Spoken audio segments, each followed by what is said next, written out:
భారతదేశంలోని విస్తారమైన ప్రాంతాలను నియంత్రించింది.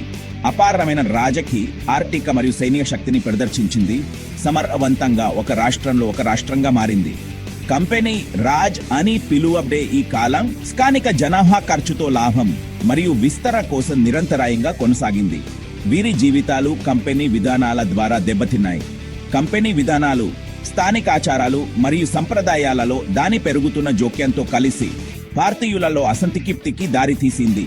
వారు తమ జీవన విధానాన్ని క్రమపద్ధతిలో క్షీణించడాన్ని చూశారు.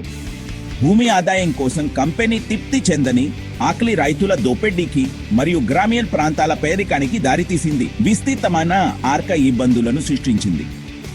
సాంప్రదాయ పాలకుల అధికారం నుండి తొలగించబడ్డారు.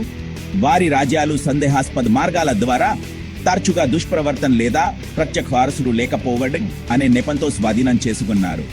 పాశ్చాత్య విద్య మరియు క్రీస్తు మిషనరీల పరిచయం కొందరు మంచి ఉద్దేశ్యంతో ఉన్నప్పటికీ చాలా మంది భారతీయులు తమ పురాతన విశ్వాసాలు మరియు జీవన విధానాలకు ముప్పుగా భావించారు. స్థానిక జనాభాను మరింత దూరం చేశారు. ప్రధానంగా భారతీయ సిపాయిలతో కూడిన కంపెనీ సైన్యం అసంతృప్తికి కేంద్రంగా మారింది. ఎందుకంటే ఈ సైనికులు అనేక అన్యాయాలను ఎదుర్కొన్నారు. సిపాయిలు ధైర్యవంతులు మరియు క్రమశిక్షణ కలిగి ఉన్నప్పటికీ వారి బ్రిటిష్ సహచరుల కంటే తక్కువగా చూడబడ్డారు. తక్కువ జీతం పొందారు మరియు ప్రమోషన్లలో వివక్షను ఎదుర్కొన్నారు. ఇది వారి పెరుగుతున్న అసంతృప్తికి మాత్రమే ఇన్నంగా ఉంది. ఇన్ పైరట్ హైహీల నాటికి కోపం, భయం మరియు అసంతృప్తి యొక్క శక్తివంతమైన కలయిక భారతదేశం అంతా పెరుగుతోంది. దానిని మండించడానికి ఒక స్పార్క్ కోసం వేచి ఉంది. ఆ స్పార్క్ త్వరలో వాహించని రూపంలో వస్తుంది.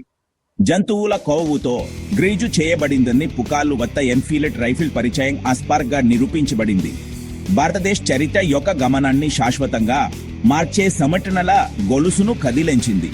ఇది విస్తృత తిరుగుబాటుకు దారితీసింది. తామ మత విశ్వాసాలతో ముడిపడి ఉన్న సిపాయిలు కొత్త రైఫిల్ గురికలను తమ విశ్వాసపై ప్రత్యక్ష దాడిగా బ్రిటిష్ వారిచే ఉద్దేశపూర్వకంగా రెచ్చగొట్టడంగా చూశారు. లోడ్ చేయడానికి ముందు కొరికి తెరవలసిన కార్ట్రిడ్జ్లు ఆవులు మరియు పందుల కొవ్వుతో గ్రీజు చేయబడినని పుకార్లు వచ్చాయి. హిందువులు మరియు ముస్లింలు వరుసగా పవిత్రమైనవిగా భావించే జంతువులు వాటిని ఉపయోగించడాన్ని చాలా అభ్యంతరకరంగా చేస్తాయి. అటువంటి గురికల వాడకం బ్రిటిష్ వారు తమ మతాలను అపవిత్రం చేయడానికి మరియు వారిని క్రైస్తవ మతంలోకి మార్చడానికి ఉద్దేశపూర్వక ప్రయత్నంగా చూడబడింది. తిరుగుబాటు మరియు ప్రత్యర్థన యొక్క అగ్ని ప్రమాదాన్ని రగిలించింది. సిపాయిలలో కురుస్తున్న అసంతృప్తి చివరికి ఇన్ పైడ్రాడ్ బహి చెజర్మేలో మీరట్ గ్యారిసన్ పట్టణంలో బయటపడింది. బ్రిటిష్ పాలనకు వ్యతిరేకంగా విస్తృతమైన మరియు ముఖ్యమైన తిరుగుబాటుగా మారే దాని ప్రారంభాన్ని ఇది సూచిస్తుంది.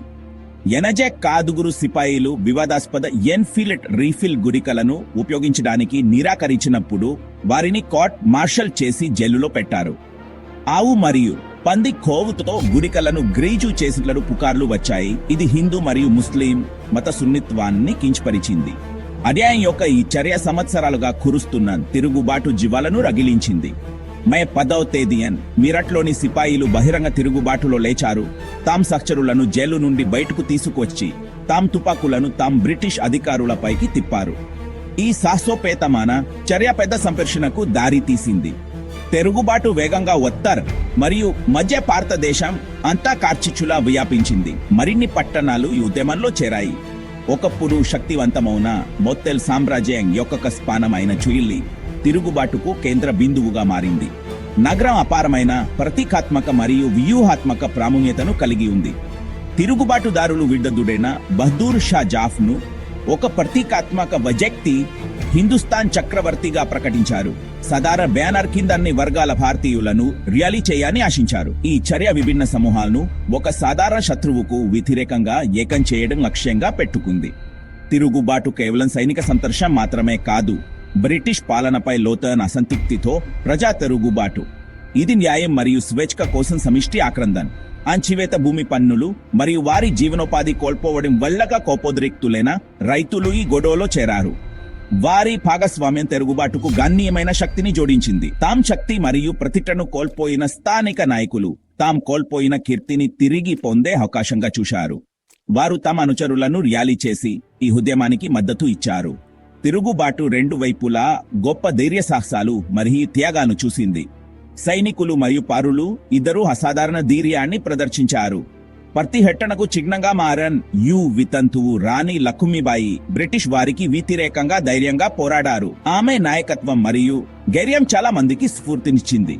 నైపుణ్యం కలిగిన సైనిక కమాండర్ అయిన తాంతియా తోప్ తిరుగుబాటు దళాలను ధైర్యం మరియు దంచో సంకల్పంతో నడిపించాడు. అనేక కీలక యుద్ధాలలో అతని వ్యూహాత్మక చతురత కీలకం. ఇలైపాట్ బహిజీ సెరెట్ తిరుగుబాటు భారతదేశంలో బ్రిటిష్ పాలన యొక్క పునాదులను కదిలించింది. వలస పాలన ద్వారా షాక్ వేవ్లను పంపింది. ఇది అణచివేత విధానాల కింద చాలా కాలంగా బాధపడుతున్న భారతీయ జనాభాలో లోతైన అసంతృప్తిని వెల్లడించింది. ఇది అధికారంపై కంపెనీ పట్టు యొక్క బలహీనతను బహిర్గతం చేసింది, లోతైన దుర్బలత్వాన్ని వెల్లడించింది. ప్రారంభంలో అప్రమత్తంగా ఉన్న బ్రిటిష్ వారు తిరుగుబాటును అలిచివేయాలని మరియు తిరుగుబాటుదారులకు ఉదాహరణగా నిలబడాలని నిశ్చయించుకుని అపారమైన మరియు క్రూరమైన శక్తితో ప్రతిస్పందించారు. నగరాలు బాంబు దాడి చేయబడ్డాయి, గ్రామాలు నేలమట్టం చేయబడ్డాయి మరియు తిరుగుబాటుదారులు మరియు పౌరులు ఇద్దరు అనేక మంది భారతీయులు చంపబడ్డారు లేదా ఉరితీయబడ్డారు.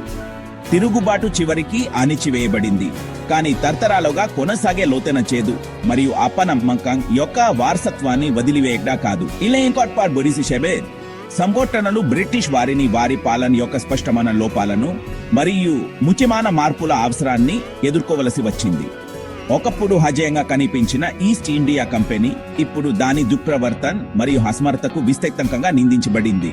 ఇది విస్తృత విమర్శలకు దారితీసింది. బ్రిటిష్ పార్లమెంటు భారతదేశ భవిష్యత్తు గురించి వాడివేడిగా చర్చలు జరిపింది. మరింత ప్రత్యక్ష మరియు బాధ్యతాయుతమైన పాలన రూపం కోసం అత్యవసర అవసరాన్ని గుర్తించింది. కంపెనీ నుండి బ్రిటిష్ క్రమాన్కు భారత నియంత్రణను బదిలీ చేయాలనే కీలక నిర్ణయం తీసుకోబడింది. ఇది పాలనలో గణనీయమైన మార్పును సూచిస్తుంది. ఇది కంపెనీ రాజ్ ముగింపు మరియు బ్రిటిష్ రాజ్ ప్రారంభమని సూచిస్తుంది. ఇది మరో 90 సంవత్సరాలు కొనసాగే ప్రత్యక్ష బ్రిటిష్ పాలన కాలం ఉపఖండాన్ని పునర్నిర్మించింది. తిరుగుబాటు భారతదేశం పట్ల బ్రిటిష్ వైఖరిలో ఒక ముఖ్యమైన మలుపును కూడా సూచిస్తుంది. వారి వలస విధానాల పునః మూల్యాంకనానికి దారితీసింది.